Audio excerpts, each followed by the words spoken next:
আসসালামু আলাইকুম এভরিওয়ান, কেমন আছেন সবাই?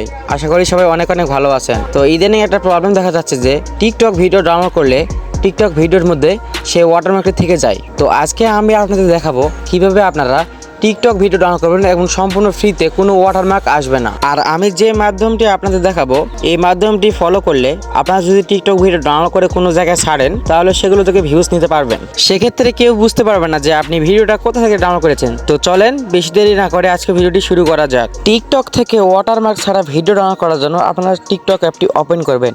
ওপেন করার পর আপনাদের পছন্দ মতো ভিডিওটি নিয়ে নেবেন। তো আপনারা যে ভিডিওটি ডাউনলোড করতে চাচ্ছেন সেই ভিডিও শেয়ারে ক্লিক করবেন।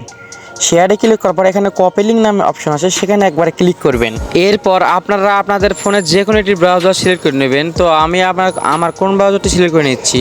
ওপেন হয়ে গেলে আপনারা উপরে দেখতে পারেন যে উপরে সার্চ বার নামে অপশন আছে, ক্লিক করবেন। এখানে ক্লিক করার পর আপনাদের এখানে লিখতে হবে এস টিকটক। আপনারা এখানে এস টিকটক লিখবেন। এস টিকটক লেখার পর আপনারা সেখানে একবার ক্লিক করবেন। তো সার্চ করার পর আপনাদের সামনে ঠিক এরকম একটা ইন্টারফেস নিয়ে আসবে। তো প্রথমে যে ওয়েবসাইটে দেখতে পাচ্ছেন সেই ওয়েবসাইটে আপনারা একবার ক্লিক করবেন। তো ক্লিক করার পর এখানে আপনাদের লিঙ্ক পেজ নামে অপশন আছে, আপনারা পেজটে ক্লিক করে দিবেন। পেজটে ক্লিক করার পর এখানে আপনার ডাউনলোড নামে অপশন হবে, সেই ডাউনলোডে একবার ক্লিক করে দিবেন।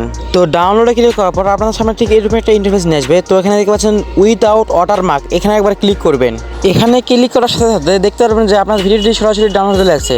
তো আমি দেখাচ্ছি যে আমার ভিডিওটি এখানে ডাউনলোড হয়ে গেছে। তো আমি এখন আপনাদের ওপেন করে দেখাচ্ছি ভিডিওটা।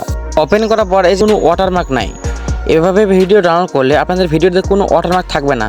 তো আপনারা যদি এভাবে ভিডিও ডাউনলোড করেন এবং কোনো জায়গায় ছাড়েন তাহলে কোনো প্রকার সমস্যা হবে না, আর কেউ বুঝতে পারবে না যে আপনি ভিডিওটি কোথা থেকে ডাউনলোড করেছেন।